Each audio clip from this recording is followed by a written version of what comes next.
Hello students, this is another episode of the History of Economic Thought, and we are today also going to study another classical economist. Starting from Adam Smith, we have come to David Ricardo, and now today we will study Thomas Malthus, also known as a very famous classical economist. The next slide I am showing you a portrait of Thomas Malthus. Coming to his background, he was born in 1776, the same time Adam Smith wrote his Wealth of Nations, and he survived till 1834. He was an English scholar who did lot of influential work in political economy and demography. Demography, students, means the study of population, and even today his theory on population is very relevant, and the demographers who want to study about population, they always refer to Malthus's theory. Malthus came to prominence for drawing attention to the potential dangers of population growth. So, if there is a large population growth, Malthus says that this would create danger for the economy, and economy cannot remain, cannot survive if there was too much of population. The power of population is indefinitely greater than the power in the earth to produce subsistence for man. This means that nature creates, nature gives, land gives us food, but the capacity of the land to produce is much less than the capacity of the people to produce more and more, by which population increases. This disaster occurring as a consequence of population growth outstripping the resources of land is known as Malthusian catastrophe. A catastrophe is something which cannot be tolerated. It is something which is very, very harmful for the whole economy. That is a catastrophe, and this is known. So, larger population, less food available from land, this will create catastrophe for mankind. Malthus criticized the poor laws. Poor laws, like corn laws, were again laws which were given by the government, which was for public assistance to the poor. So, the government used to give some amount of money to the poor. That means, the money taken away through taxation from the public, general public, the rich, and then they would distribute to the poor, so that the poor did not die of hunger and starvation. He supported the corn laws, which introduced a system of taxes on British imports of food. Malthus criticized the poor laws, but he supported corn laws, and he said laws should be there.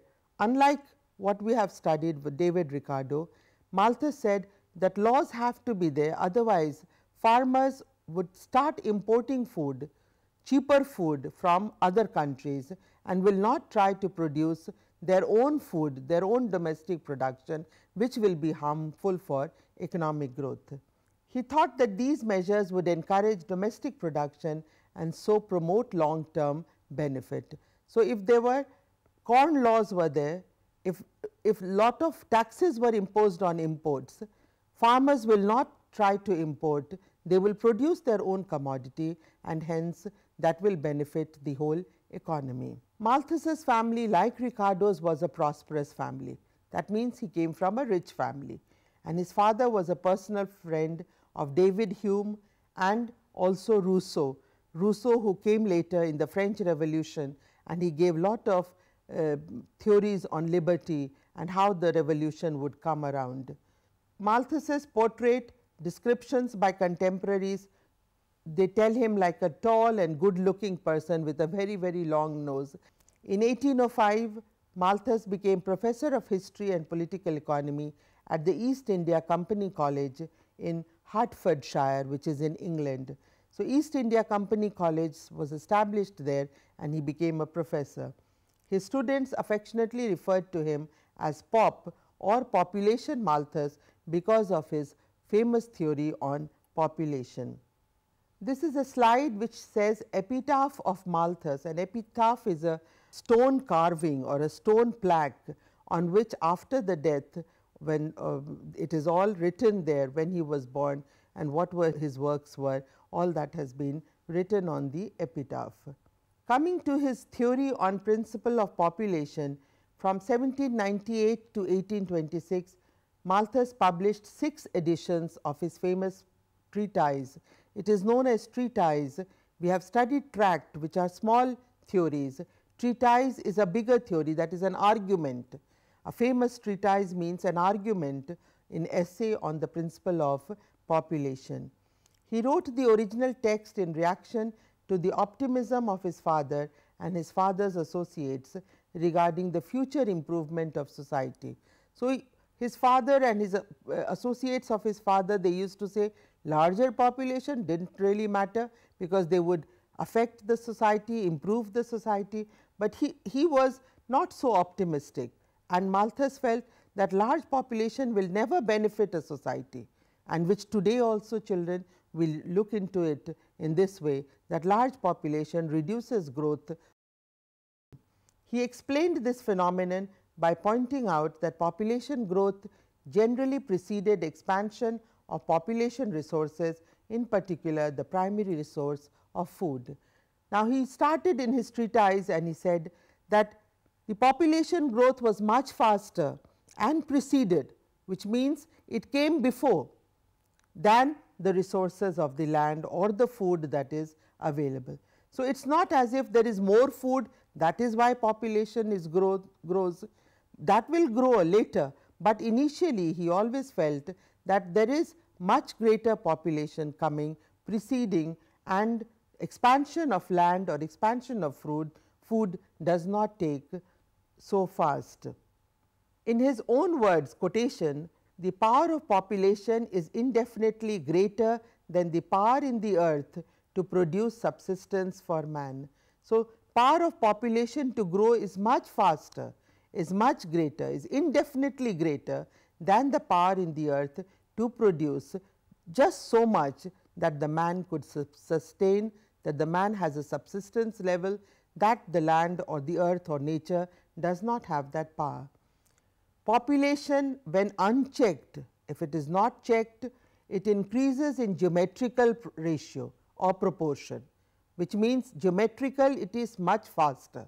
So, population grows much faster in geometrical proportion, whereas subsistence or food increases in arithmetical ratio or arithmetical proportion. So, this is given by Malthus.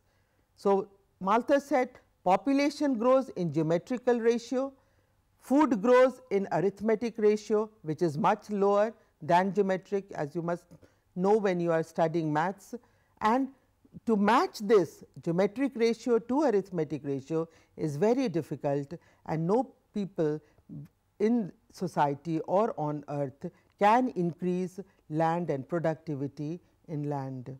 He then came to the secondary theory, that is what will be the consequences. The food which supported 7 million people earlier has now to be divided among more, the food has to be divided among more and more people. The poor consequently must live much worse, they would become much worse, and many of them would even die of starvation. The number of laborers also being above the proportion of the work in the market, price of labor will tend towards a decrease, because there will be more labor available.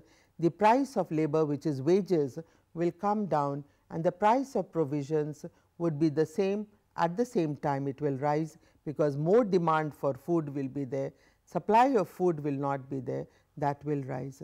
So, this was a very big theory which Malthus gave, which said that population grows, demand for food will grow, and labor supply will be more. So, on the one hand wages will come down, price will rise, and then people will die of starvation and misery. The laborer therefore must work harder to earn the same as he did before. Malthus also saw that societies through history had experienced at one time or another epidemics come, famines are there, wars are there. Now, if you remember children, we are talking about classical age, when they did not know anything about family planning measures. So, government control was not there. What they only referred to were wars and epidemics, which were diseases, and epidemics would come, medical facilities were not there, people will automatically die. So, the proportion of population will come down. So, what Malthus said was, they were all God fearing people. What Malthus said was, nature itself will try and bring accommodation. Nature, if there is too much of population, if the earth is burdened by lots of people and less food is available, then nature itself, through calamity, through destruction, through wars or epidemics, medical facilities not being there, people will die away and population again will be reduced to meet the food supply. We again come here to another slide which is showing increased population. On the left hand side, we have number and number of people, ladies and gentlemen, all standing. We can't even see them, only faces are shown. And on the right hand side of the slide, we see a small bag of food or resources which are there, and this has to be divided among so many people, which is on the left side. So, the basket becomes much smaller and more people is added. Each one will get a very small proportion of that food. Another slide which shows here overpopulation, where people are moving around, people are shouting, children, will we live last or will we last is what is their question mark is there. If it is overpopulation, will we last? We will not try to remain, we cannot survive in this large population.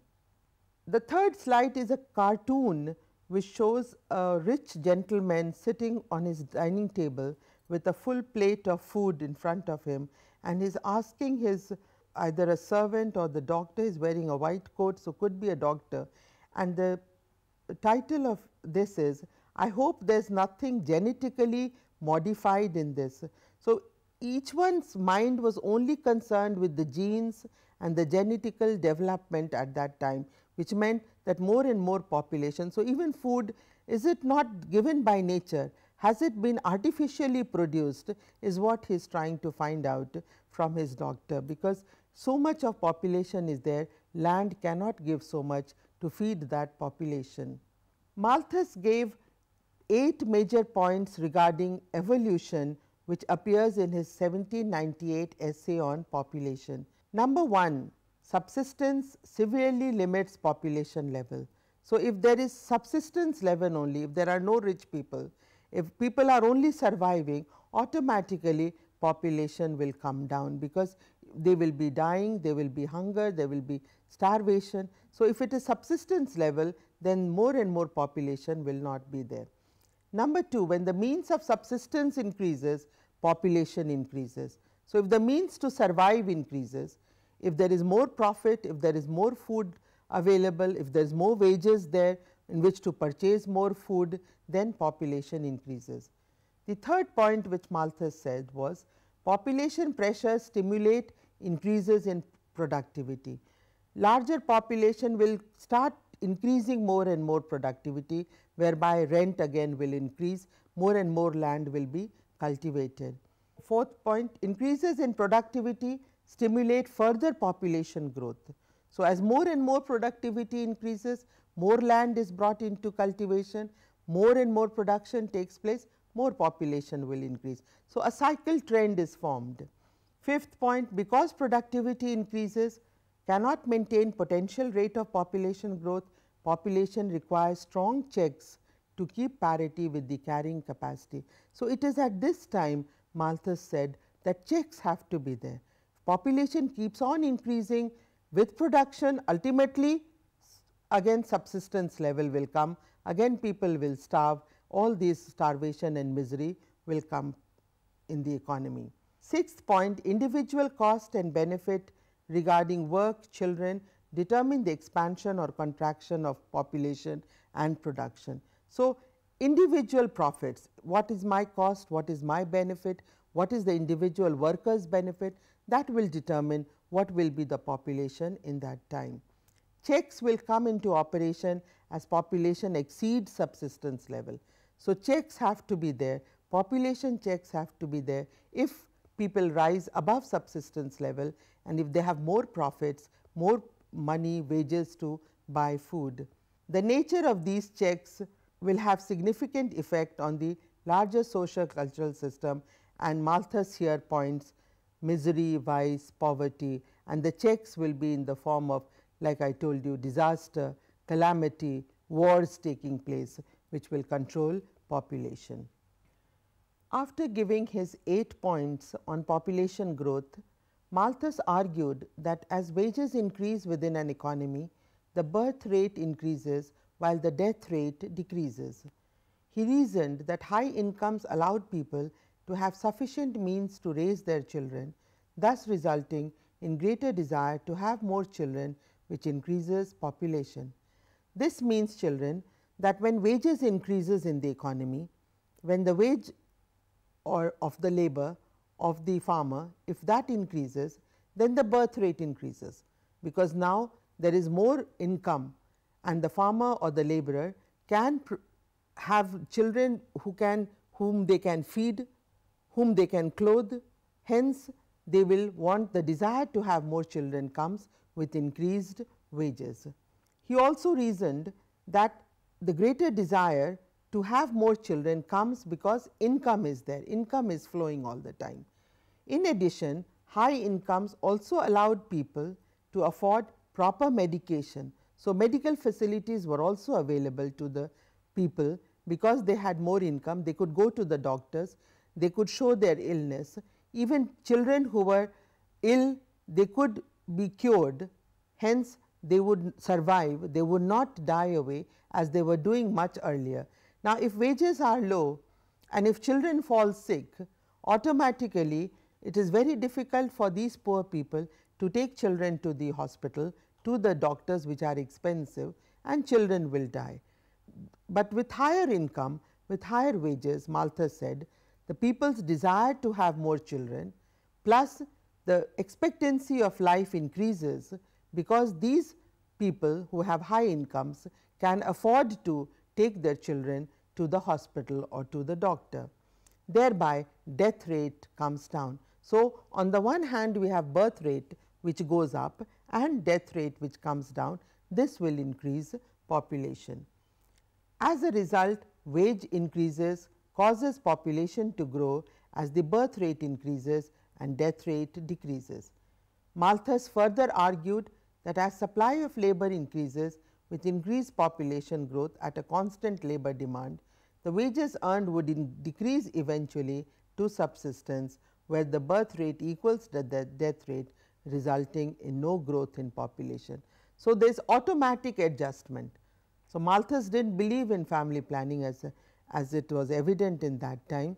So, what he said was that as population increases, labor supply will also increase, because there will be more people working now, more people will be going out to work on farms and in industries, and as population increases, labor supply increases, and if there is a constant labor demand, that means it is increasing, labor demand is not decreasing, then with this constant labor demand, ultimately all the wages which is earned by the people, they will decrease, because more supply of labor is there, they are available at lower wages, automatically wages will come down, and then the birth rate will equal to death rate, because people will not have excess income, but they will be at the subsistence level again. So, automatic adjustment will take place if there is increase in population, and Malthus said in the theory of population that nature has the power to give as well as control, and automatically if there is misery, if there is deprivation, if there is squalor and dirt and people are at a very low strata of society, then automatically there will be more deaths taking place and population will be controlled. What are the solutions he gave? Malthus argued that population to be within resource limits, limited by two checks. Number one, positive ones, which is by increased death rate. So, if death rate increases through wars, through calamities, then this is a positive check. Preventive check, which is by lowering the birth rate, which is through abortion or birth control, but which existed in very small number at that time. So, it is the first one, the positive ones, where wars were always taking place, civil wars were taking place from one even international wars from England and Europe, lots of wars were taking place whereby population was being controlled. Malthus was criticized by other economists, and in the late 19th and early 20th century, the population increased as industrial revolution gathered pace. So, because of increase in wages, because of industrialization also, wages increased, population also increased. But in highly developed economies, today children, economies like France, economies like Japan, economies in Canada, where industrialization has taken place, wages have increased, but they are facing a problem of population growth. Their population is not growing at all, and negative growth rate is even believed to take place in these countries. Then Malthus's theory that if wages increase, population will increase, that does not hold true in today's economy in some of the states, some of the countries which are highly industrialized nations. Coming from population on rent, Malthus also gave some thoughts. Like Ricardo, he also said that rent is a surplus. Rent is a surplus which comes from land. Malthus states that rent cannot exist except in the case of surplus. If there was no surplus coming from land, rent will not arise. He also says that rent, once accumulated, becomes a source of capital reinvestment, causing positive effects through growth and accumulation of productive wealth. So, like Ricardo, Malthus was also in favor of surplus, and this surplus was from rent. This surplus could be utilized as savings or capital reinvestment. That means money reinvested again either on land, agriculture, or in industrial areas, or on trade. Now, such reinvestment would bring more growth in the economy. Malthus also gave a theory of glut, and he said that there can be no general glut in the economy. Glut means, if you remember, I had discussed this also with Ricardo. Glut means when there is overproduction, when there is too much of production in the economy, whether it is through land, whether it is through industry. But Malthus said there can be no overproduction. Nobody will produce more than required. Even though he agreed with the supply side, he said producers will be cautious. They will look into the demand first. They will see what wages are, how much of income people have, whether they have the power to purchase, then only more production will take place. The problem is that labor becomes specialized. If people want a higher standard of living, they must produce more.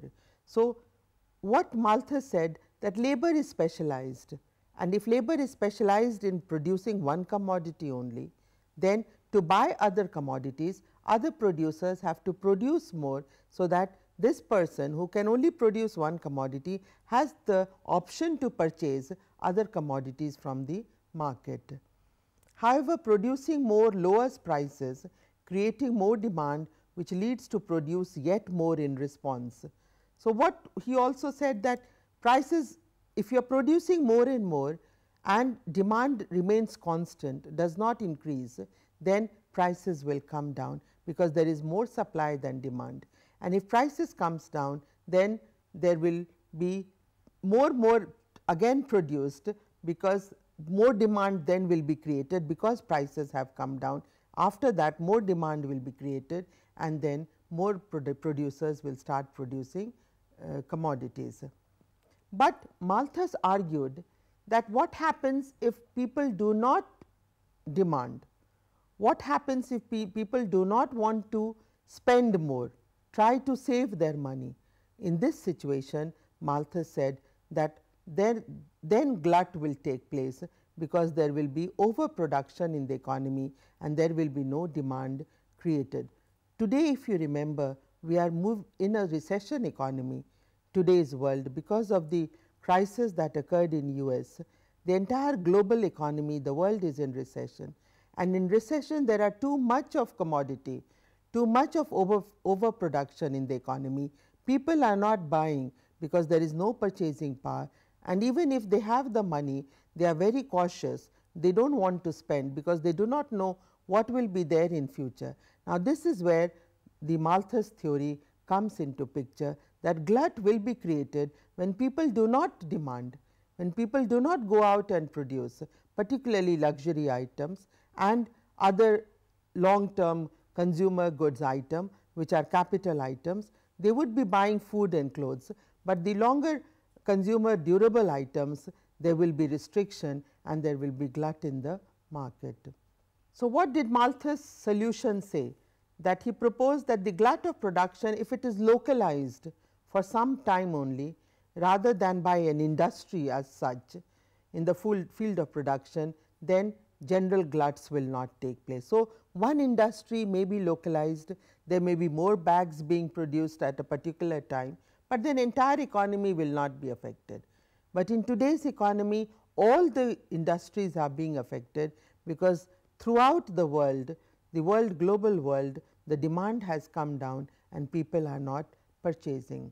But in spite of the theories of glut and on rent, Malthus's population theory, students, is the only theory which is remembered today, and it is the best theory which he has given. And overpopulation, increased population leading to poverty, misery, deprivation, all these are there, on the basis of which today's policies, economic policies are made. And every country, whether it is China or India, where it is too much of overpopulation, our economists try to make those policies whereby population will be controlled, so that people are much better off, food can be produced, land will be available for houses, clothes will be there, children can go to better schools, social services will be there. Now, Malthus's ideas are utilized today in today's economic world. Students, today we have studied Thomas Malthus and his famous theory on population, whereby he stated that if there is large population and the nature cannot give us subsistence level, cannot provide food for us, people will die of poverty, misery and hunger. His theory is very important today, because our economists are trying to keep his theory in mind and then formulate economic policies. His other theories, which were on rent and on theory of glut, they are not as important as theory of population.